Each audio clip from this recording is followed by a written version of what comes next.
Hello. For this Yuletide episode of Heirs for Architecture, I spoke with Petra Marko, architect and director of Marko and Placemakers, a placemaking and urban strategy company in London and Bratislava, creative director of visual design studio Milk, and most recently, director of the Metropolitan Institute of Bratislava. Petra and I spoke about her recent publication, Meanwhile City, a guide on how temporary interventions help make place. Heirs for Architecture, a podcast about architecture, buildings, urban culture and space. Hello and welcome to another episode of Heirs for Architecture. I'm talking today to Petra Marko in Bratislava. Petra, would you be so kind as to introduce yourself, please? Hi, Ambrose. Really happy to be here and to chat to you today. Thanks for the invite. My name is Petra Marko. I'm a co-founder of Marko and Placemakers, and I'm also, as of lately, the last 2 years, collaborating with a visual design studio Milk, who are based in Bratislava. And Marko and Placemakers was set up and is operating in London since 2013. And we also opened a branch in Bratislava, hence all of this sort of reshuffle geographically. But I'm sort of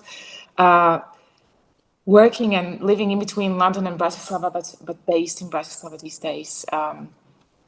And my work is all about placemaking, urban design, and thinking about all the spaces in between buildings and how we can make cities more livable. So it's all about cycling, encouraging cycling, walking, inclusive public spaces, and so on. So that's wonderful. Thank you. I encountered you through social media. I'm not sure. I can't remember whether it was Instagram, Twitter, or LinkedIn. Probably Instagram. I'm guessing. I don't use Twitter, so probably. Oh, right, Twitter. Yeah, I've sort of given up on it. I used it for a few years, and then I was just, this is too much. I just focus on the channels where I feel like, I can engage. Yeah, I think describing Twitter as too much is probably the right way of doing it. Is too much. But anyway, and I saw this publication, this book, Meanwhile City, how temporary interventions create welcoming places with a strong identity. And I've been involved in Meanwhile projects myself, perhaps in a less considered way, perhaps in a less conscious way. So I was immediately intrigued, and I wanted to, speak to an expert about it. But I just thought I'd come back to this idea of you being in Bratislava. When we look at pictures of Bratislava, Slovakia, online, it doesn't seem like the kind of place that placemaking is required. Does that make sense? Like, it's like a historical, beautiful, somewhat old kind of thing. Isn't placemaking what you do in kind of suburban developments that don't have any sense of place? No, we do it all over the place. So basically the reason why we set up a branch of Marko and Placemakers here is that over the last 6-7 years, we were more and more carving out work in this part of the world, in Central Europe. And I'm trying to think how to put this in a very short way rather than talking about it for an hour. But basically, since the change, since 1989, Velvet Revolution, the sort of post-socialist countries and former Czechoslovakia had a very dynamic evolution in terms of city making, because on one hand there were a lot of strategic sites and land sold off to private hands with very little conditions attached often. And then on the other hand, the cities didn't have enough money to maintain, public spaces and big public buildings. So some of these very, very big monumental, modernist and sort of post-Second World War era buildings, which had been built during the communist regime as sort of, very representative, big buildings, which also reflected the regime. They have a very difficult evolution and how people accept them now, 30 plus years on, and how can they be transformed and add to the city rather than being some of them sort of, the white elephant in the room or empty buildings. So there are lots of things, and also we've got a whole era of the sort of 70s building of the housing blocks, the sort of panel blocks. So Bratislava has the largest panel block suburb, which houses around 100,000 people, just across the river from the historic town center. As you mentioned, there is the picturesque, the castle on a hill, the historic town center, the city on the river, but then there's also the suburbs, and then also there is a trend which is not a very good trend in terms of urbanism,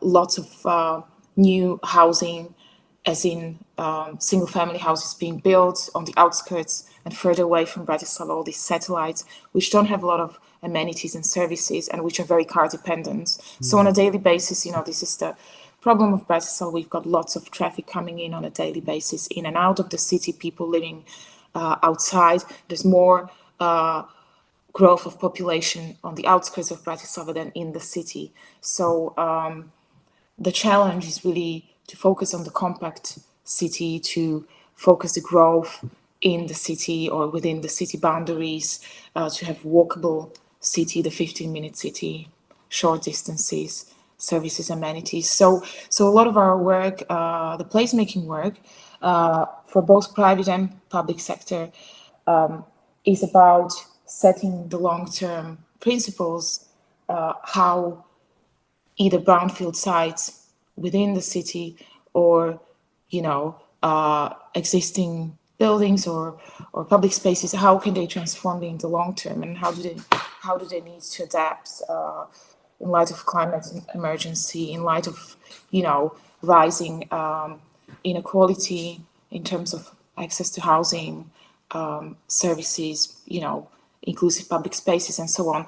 So this is a topic which has been really more perceived by developers in the last 5 to 10 years, I would say, as important topic. Before, the development was quite uncontrolled. As I mentioned, the city didn't have a big say in some of the strategic sites because they were sold off with no conditions attached, which has created a big tension between the public sector, developers and the general public and the city hall. And our role is not just thinking about how these places could look and feel like in terms of placemaking, urban design and architecture, but it's been very much about being the mediators and facilitators between these different stakeholders and often conflicting interests, because transforming the city or shaping the city is a very complex process, and what I mentioned, all this sort of baggage and all this transformation of former Czechoslovakia in terms of the geopolitics and so on, and now also being so close and on the cusp of this rising kind of far right in Europe that we see. We are next to Ukraine, and people really have mobilized here to help the Ukrainians. We've got a big influx of people from Ukraine, which is very welcome for Slovakia, because we are a very small country and we are in need of people with all levels of skill and knowledge to come in and get involved in work and in building the cities. Thank you. I was wondering, maybe we could go back to just this word placemaking. Can you help me understand it a little bit better? And because I think it's quite, perhaps to the outsider or to the interested person, but perhaps someone not involved in placemaking, it's a bit of a nebulous concept or vague. So for me, placemaking is about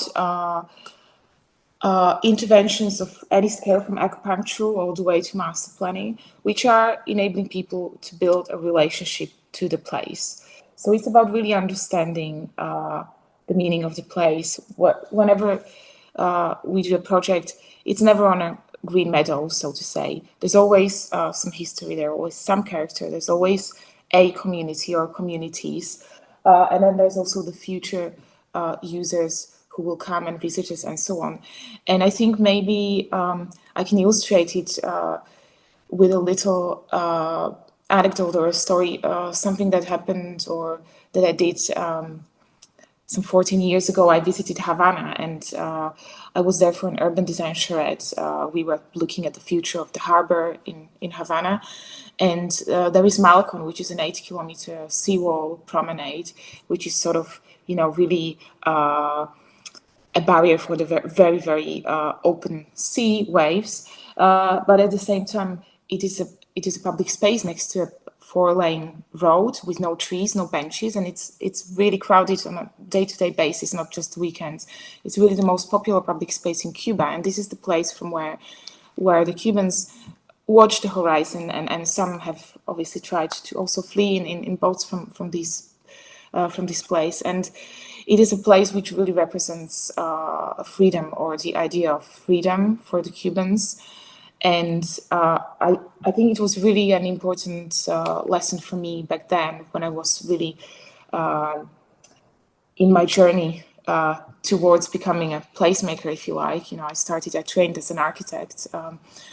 And it made me realize that it's really important to be sensitive to these hidden meanings and the identity of a place and what it represents. Because sometimes the physical form, you can have beautifully designed public realm, and nobody's there. And sometimes there are other factors, other stories and meanings and symbols of identity and character, and we should embrace those. So I think when we are talking about placemaking, it's about understanding both the physical space and the hidden stories behind it, because everybody forms a relationship to the place or to the city through their experiences, and it's very individual. So I mean, for me, my relationship to London is very much formed by the people that I meet, the places that I go to, and everybody has this mental map of their city, and they can be very different.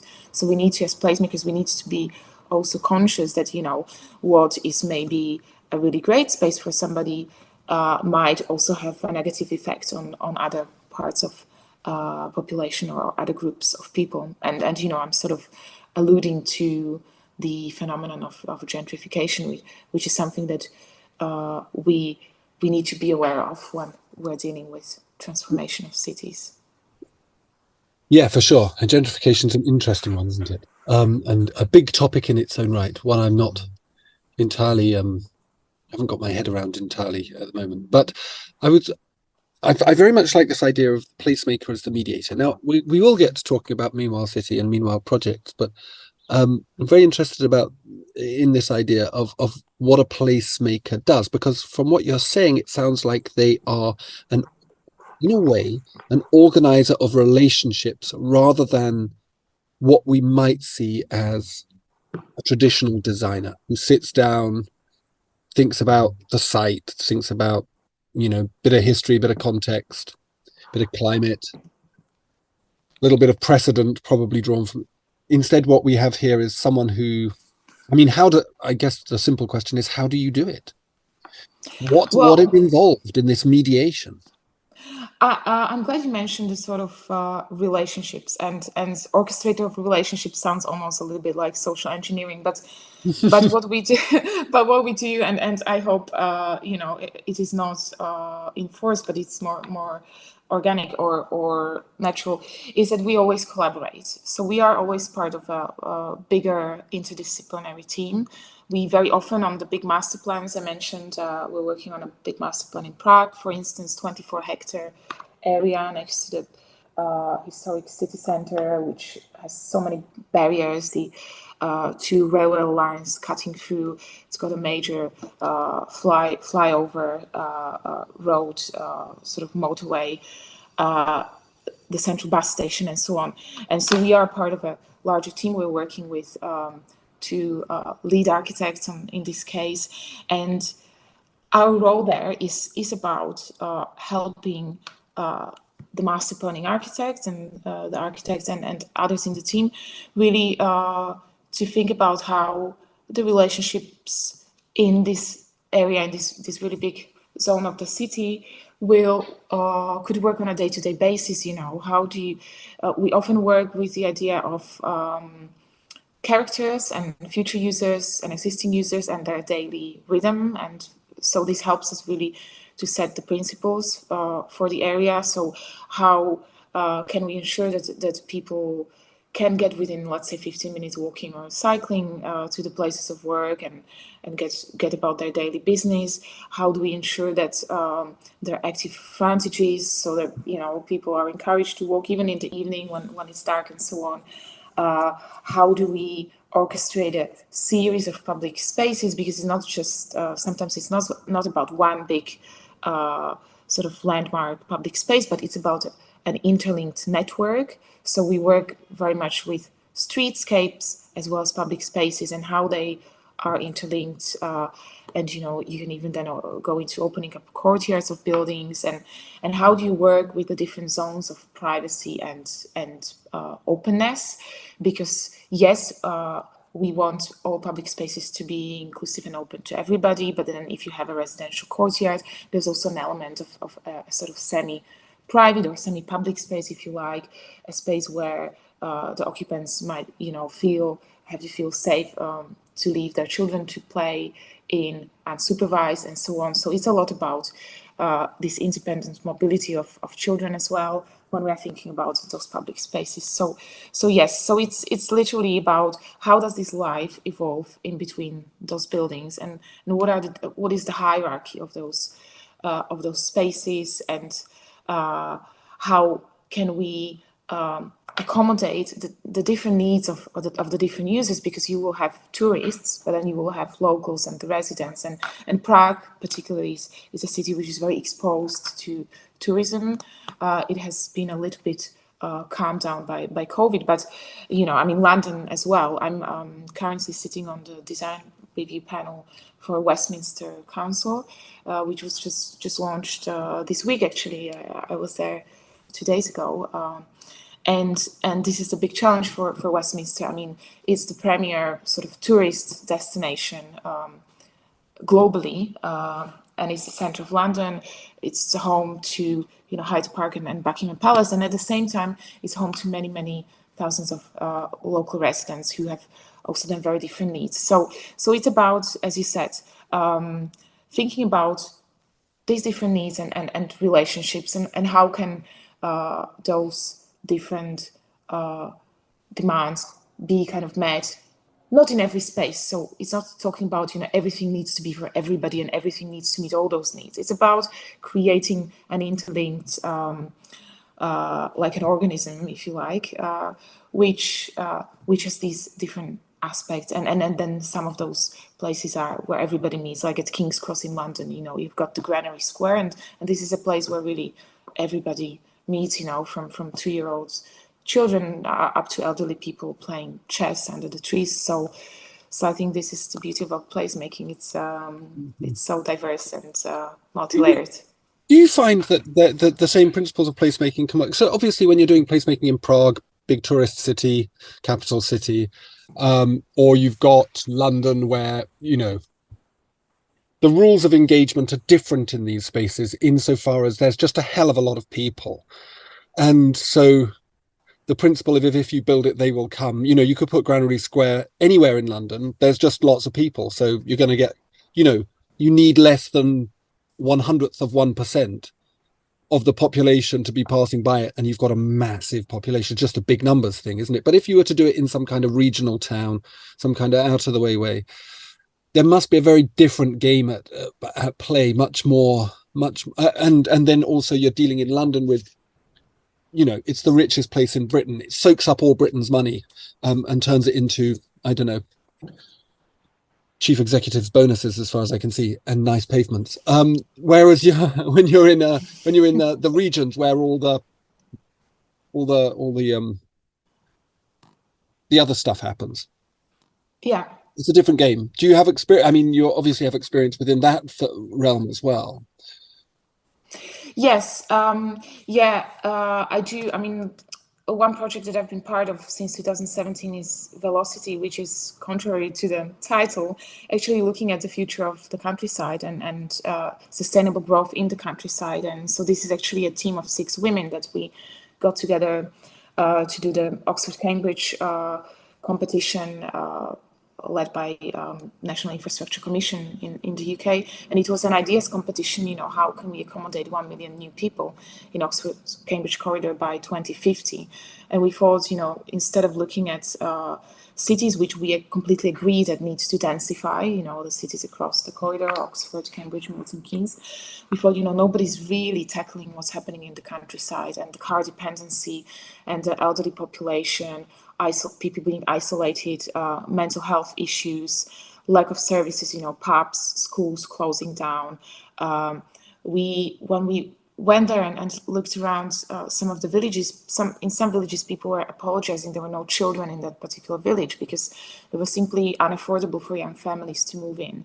So Velocity is a strategy which sort of looks at all of these aspects in places which don't have that density of population that you talk about in the big cities where, if you do it, they will come. It's actually the opposite challenge. It's like, how can you actually incentivize people? Because during COVID,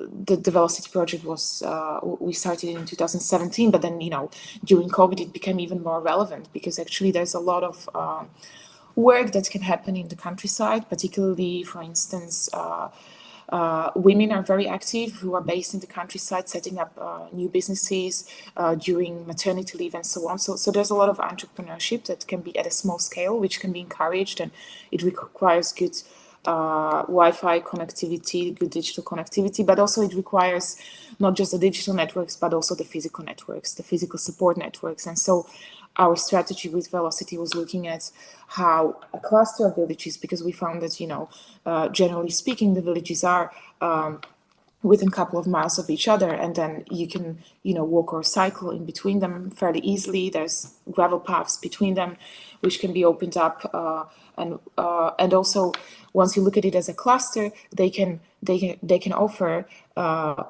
all of the services and amenities that you need on a daily basis. We're not saying you should never go to Oxford or Cambridge and so on. And the whole strategy was also about linking it with a planned railway line in between those cities. So you could cycle to the railway station and have this multimodal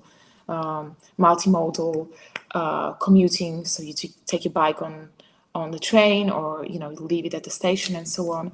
But it was all about saying, one village might have the Saturday market, another village might have the GP surgery, another one might have the secondary school or the primary school, and as a cluster they support each other. And if you one of the main topics was also, where is the housing? Because the new housing that is being built in the countryside and in more rural areas, generally speaking, any larger scale development is happening on a green field, detached from the existing community. There's new infrastructure that needs to be built of roads, utilities, etc., which is very costly. So we were saying, we could look at densifying villages within their remit, and you can do it with the local people. You can do it through local plans and through consensus, and that's where people were even saying when we went to some of the villages, we'd like our children to be able to move back, but they just can't afford it. So we would welcome development. So looking at how do you approach this NIMBYism, because these areas, some of these villages are dying, and I think it's really a problem. Also, it's a problem in terms of biodiversity and so on. And we could be talking about this.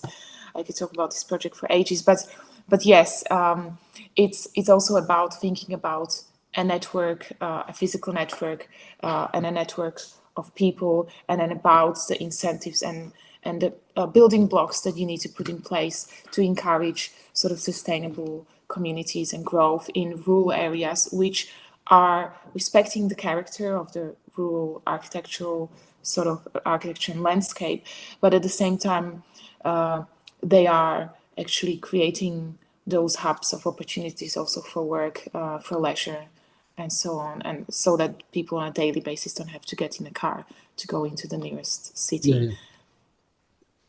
That's excellent. Thank you. I mean, I'm interested in this idea of densification, which I'm a little more, I suppose, skeptical about than perhaps others might be. When I was training in architecture in the late 90s, early 2000s, it was all about the dense city, and I think that's been very good for land values. So the landholders, who tend not to be ordinary Joes, have done very well out of narratives around the necessity of densification and rural densification or suburban densification. I'm sure the land is owned by the same people. So yeah, I'm a little bit suspicious, particularly that Oxford Corridor project. I'm guessing that hedge funders own the land, and they've been leveraging discourse around sustainability to their advantage for quite a long time. Well, I have to say actually that it's really hard because of the land ownership. It's really hard to make it happen, and actually, the big barriers are also like nobody, house builders, they don't want to be building on 5 or 6 individual small sites. They want to be building on one big site. I mean, in terms of the logistics, the velocity strategy that we've developed is seen as very sustainable in terms of the growth in placemaking and communities, but it's also seen as a complication and not as straightforward in terms of the delivery, but also the sustainable aspect of delivery from our point of view was that it can provide jobs locally to smaller contractors rather than having these large frameworks with these really big house builders doing 200 or 300 units on a greenfield somewhere where they have to build all the roads and so on. Having a series of small contractors based locally, using local sourcing materials locally and so on. But the logistics and the relationship, managing the relationships and implementing that is a lot more complex. But I think it's the nature of the game in climate emergency that we just have to really start and come up with solutions. How do we go on about making these more complex, enabling these more complex delivery mechanisms, which are in the long term much more sustainable for the economy as well? Yeah. Sustainable economies, the oxymoron to end all oxymorons. Sustainable economics. And I could talk about that for a while, but instead I want to. So this idea of small scale that you've touched on here is very interesting, and I think it's a nice segue into the idea of talking about meanwhile cities, which is the publication itself is lovely, beautifully produced, and very elegant, as I would expect. I like this idea, as I said in my comments to you yesterday. I like this idea of meanwhile city. So obviously we think more in terms of meanwhile projects, which is to say little discrete sites that a thing is done on. And as I understood it, certainly from my work up in Glasgow previously and elsewhere, this is about sort of occupying a site in a way as a form of kind of peri-security for the landholders before they build something permanent or a building. But a meanwhile city, that's a completely different game. Perhaps you can introduce this idea and unpack it a little bit? Well, actually, as you mentioned, there were in one of the presentations that I did about the book, there was a really good discussion about this topic of meanwhile city, like as in, is the city meanwhile actually, like the city is always in evolution and in transformation, and meanwhile projects and temporary interventions, I mean, some meanwhile projects last for years. So when does it become a permanent project, and when is it called a meanwhile project? And what most of the people that we interviewed about the different case studies that we have in the book have said that the meanwhile projects that they were involved in had stayed longer than they had planned or anticipated, and in a positive way. So I would say that whenever somebody is starting a meanwhile project, they could expect it to last a lot longer than they were initially thinking. And our big focus in the way that we had selected also the case studies was to look at meanwhile projects and temporary interventions which had impact on long term for the city or the place. So even if the project or the initiative did not stay on the ground, it had a specific impact, either in terms of change of behavior of people. So this is talking about a lot of the green mobility initiatives when we're talking about, pop-up cycle lanes and school streets initiatives, which are very popular in Hackney, in London, but they've been, they started to be implemented all around the world, really, closing the streets in front of the schools during the drop-off and pick-up time, and this sort of gives space over to the children and parents. There's more opportunity for parents to socialize. There's safe space for children to play, and it encourages more people to come to school by bike or walking. So there's the behavior change aspect, which is important with those temporary trials. And then when you mentioned empty buildings or empty plots of land, it's about also oftentimes informing the future use by doing some tests on sites, and I really like particularly the structural initiatives where it's not just one-off, but for instance, in London there's so many examples of buildings that were repurposed temporarily, like Peckham Levels, it's workspaces and ateliers. It's also one of the case studies, but there's an interesting one in Rotterdam, which there's a public-private partnership. So it's an NGO or SCAR who, together in partnership with the city, have taken on a portfolio of around 40 buildings in Rotterdam, and buildings that are owned by the city, but the city doesn't have the resources or the money to make them operational. So they are effectively unused assets in the city, and some of them might be redeveloped in the future and demolished, redeveloped. Some of them might go through more extensive refurbishment, but at the time there's just nothing that the city can do with them. So SCAR is kind of repurposing these buildings into different uses. So the one that we've got in the book has become a fashion hub. It's called the Wasserei, and it's a former laundry building. I'm glad you pronounced that, and I didn't. And what's nice about it is that it's not just this sort of quirky creative hub where the fashion shows happen and the ateliers are, but it's also the place where the garments are made.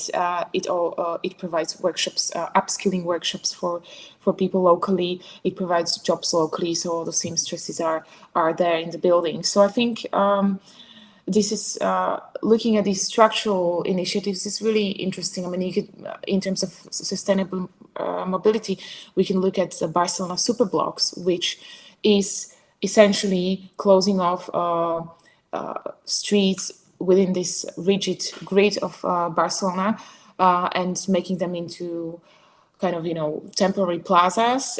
It's been shown that it's good for business. There's more footfall, more people on bikes who tend to stop much easier than if you're in a car. So the local shops get more custom, but also in the long term, a series of these temporarily pedestrian junctions form a network. And there's also the greening aspect. So there's more greenery introduced in these junctions, more seating possibilities. And in a city like Barcelona with the climate adaptation, this is also vital because we need more greenery anywhere we can get it. And once you connect the green grid of the city, this becomes a really big structural tool. So what starts as a small kind of acupunctural intervention can become a powerful structural tool, in this case, for cooling the climate, for strengthening community relationships locally, for supporting independent shops and retail. And I could go on about many other case studies. It's the book has got some wonderful case studies, couple of which you've mentioned there, described and illustrated very beautifully. I am interested in a little comment that you just made there. You talked about sort of changing behavior.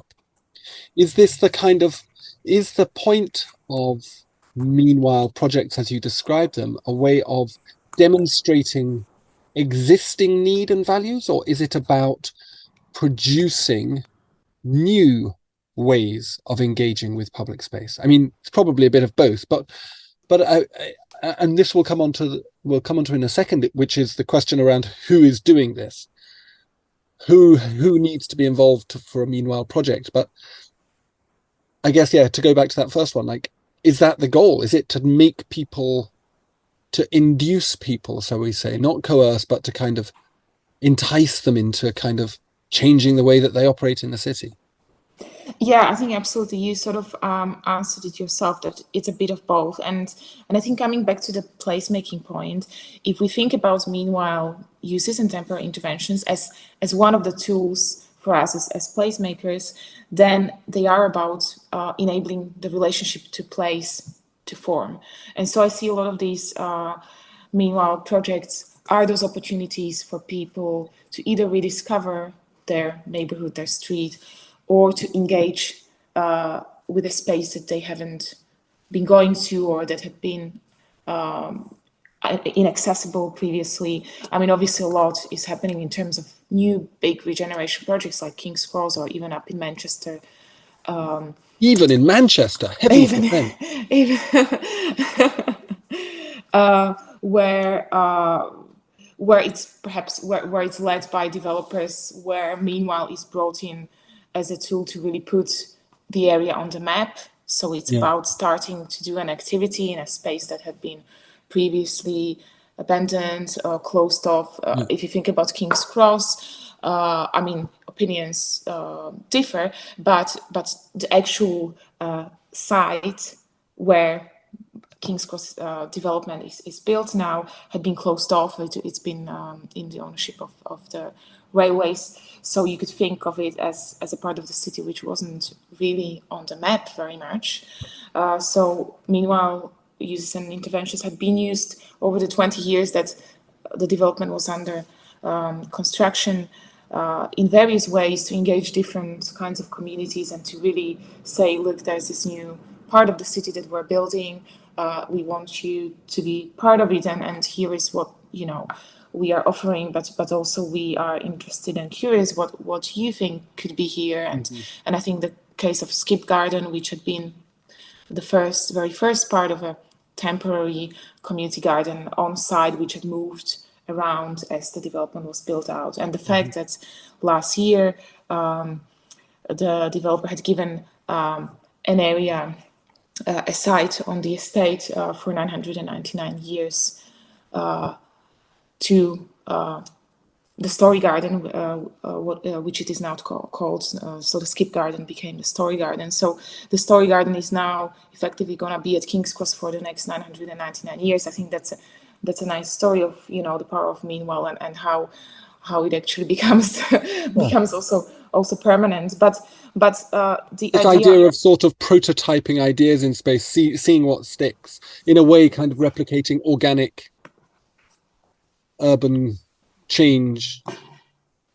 Yes, absolutely. But you always need some ingredients, and King's was were very lucky having gotten Central St. Martin's in, and having also those, I think, 20 historic buildings which are retained on site. So there are elements of deep elements of character in terms of the architecture, but there are also elements of identity in terms of who are the occupants and the mix of uses on site.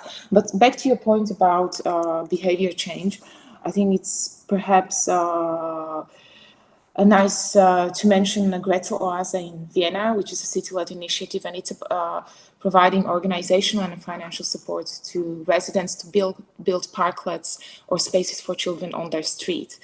And this is a really interesting initiative. They've supported over 500 projects in 4 years' time, and it's important that it's, in a way, it's a top-down meeting bottom-up. So it's a city-led program, but people are actually building the parklets, and they get up to 4,000 euros per project. I think this is really also coming to your next point about who gets engaged and who do you need to make these things happen, I think that we cannot expect residents on a daily basis to sort of like put in huge amounts of time in and money, which equals money in a way, to co-creating their city. But if we put the right incentives and tools and structures in place, we can really encourage that. So what Gretel Oase is doing is saying that apply with a project that you'd like to create on your street. We'll give you up to 4,000 euros if you are selected. We give you support in terms of the process, so you don't have to worry about taking up parking spaces, because at the moment, for instance, in Bratislava, if you wanted to make a parklet on your street, you would not know where to start, because if you would put it on a parking spot, then it would be towed away. And I think this was the case also across the UK when this sort of guerrilla gardening started during COVID. There were lots of things happening that people were out of their own initiative making these parklets or spaces outside of on their doorstep, because people wanted to be outdoors and they couldn't move around as freely as before. And then some of them had to be taken away by the council, because maybe even the council would not want to take them away, but in terms of the process and the regulation, it wasn't allowed. So Gretel Oase takes away all this organizational hurdle. So you can do it. You can take up parking spaces. You can add, you add more greenery. You have to live very near or right next door where you want to do your project. That's another condition. It can't be anything commercial, so you can't sell anything there. So the aim is, and what the organizers said is that the beautiful thing about it is that people really get so much joy out of making something happen in a very short space of time, and then seeing also how it impacts on their neighbors, on the street.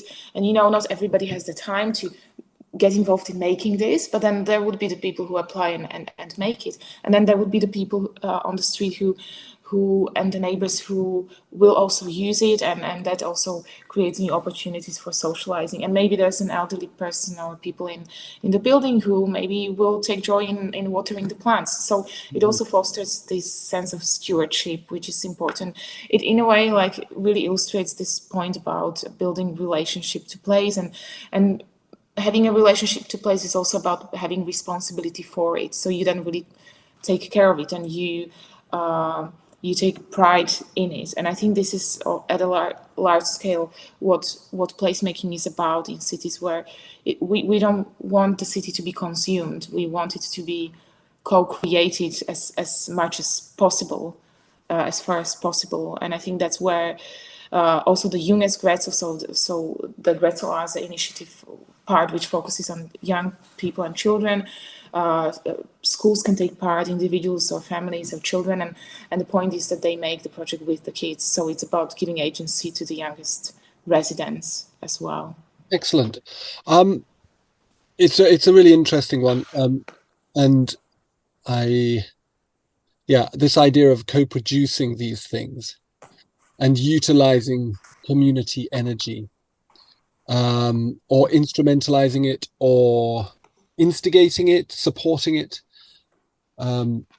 by making infrastructure which makes community engagement more likely to occur or more likely to happen is quite an interesting one. But how do we measure it? Because you're talking here about complex sociocultural, psychological, spiritual kind of metrics, which is a great deal of trouble when you're also, on the other hand, having to deal with basically quantitative assessment, like how many cars go down this street, and how many people live in this city, and how much excrement do they produce a day, and how many trees are there, and so on and so forth. So you've got this kind of city making as a technical exercise about counting and quantification. And then you've got this idea of placemaking, which is ephemeral and mysterious in a way. So how do we assess? So from my experience, one of the things about these activities of pop-ups and meanwhile and so on is that there's very much a kind of self-reinforcing assertion that it's a good thing because it's a good thing. And I think from my perspective, where a lot of this kind of participatory work struggles is that there is no established way of assessing its efficacy like there is in any other serious enterprise. And yet what we're doing in all of this stuff, city making, is the most expensive thing that humans do, like by many factors. And it makes biomedical research look like a drop in the ocean compared with how much money, Bloomberg just spent £1 billion on one building in central London. We're talking such staggering sums of money. And yet we have this apparatus, meanwhile use, pop-ups, participatory practice, co-design, co-production. It's got millions of names. And nobody has written the rules of assessment. So I was wondering, how do you go about, as part of Milk, as Marko and Placemakers, how do you understand the value of assessment, of measurement, and how do you do it?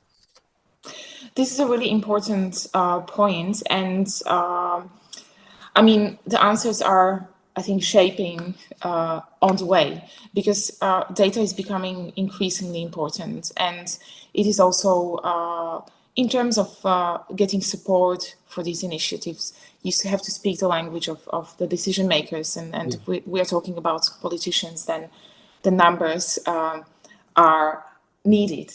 And as you mentioned, it is sometimes really difficult to quantify the value of placemaking or the value of meanwhile activation.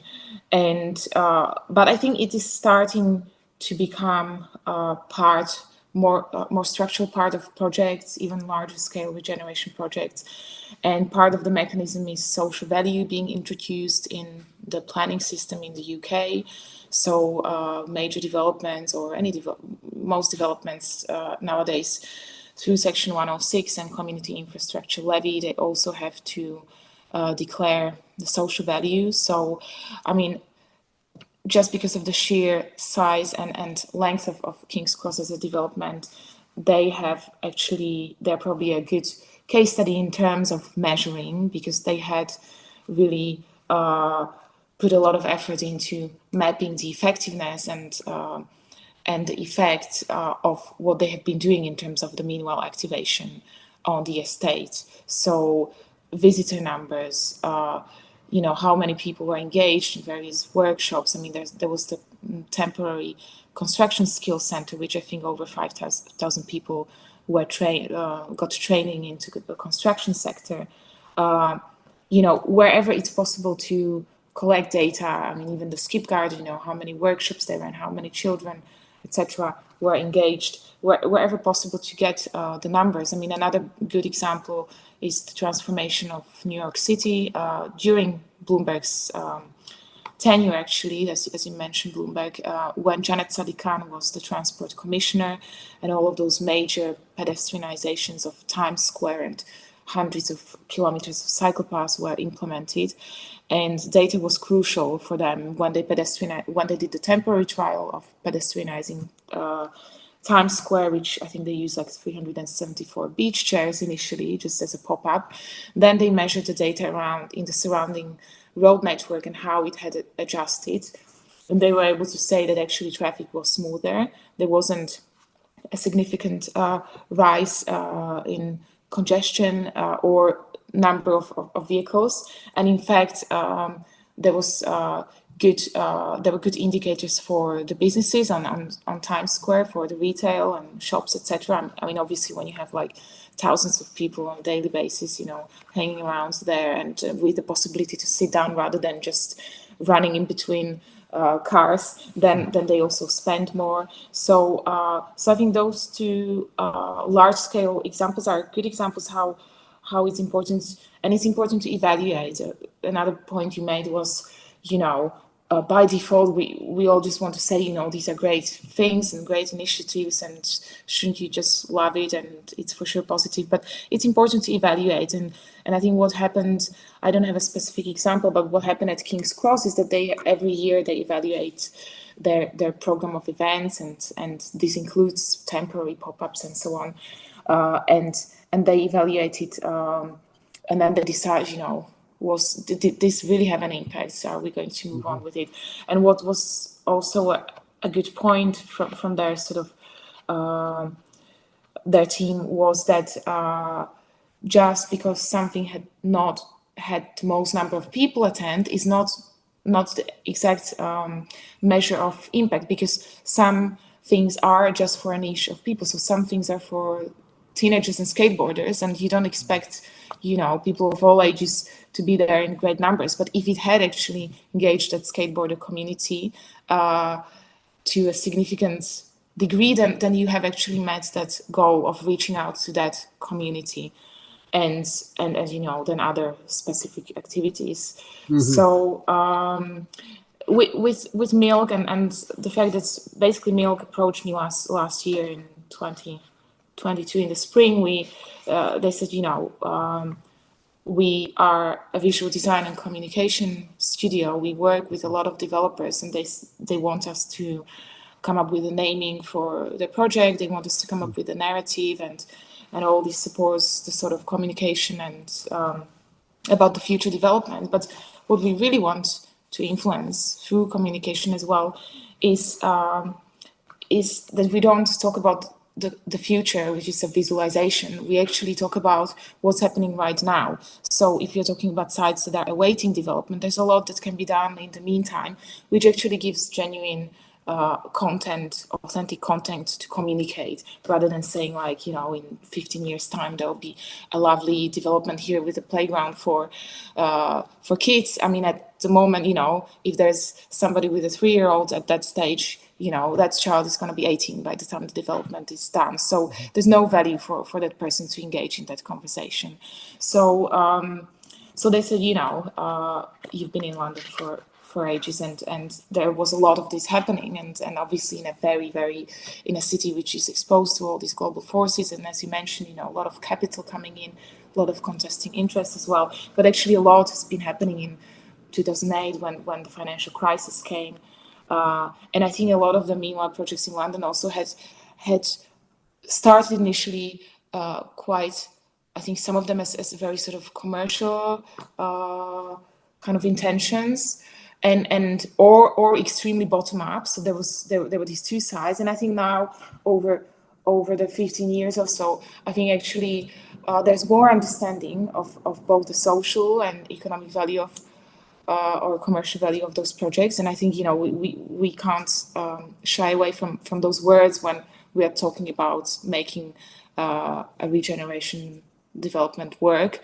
But I think that those interests which were perhaps more opposing at the beginning, when meanwhile started to be used, are actually more coming together, and there's more understanding of the finer grain of what meanwhile can be. I mean, Jan Katijn in London does a lot of work with on housing estates with communities, using meanwhile as an engagement process and a tool. So this is coming to the point about, instead of showing some visualizations of what the future regeneration project will be like, engage the community through co-creating, building a place, and then also how they want to use it, and what are the needs that they have will come out of that process, come out of that very direct engagement process. That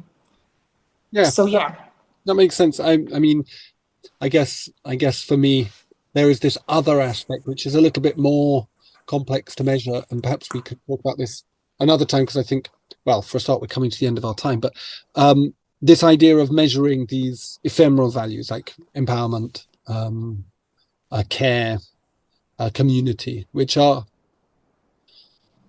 assumed to be the upshot of social engagement, but aren't always, and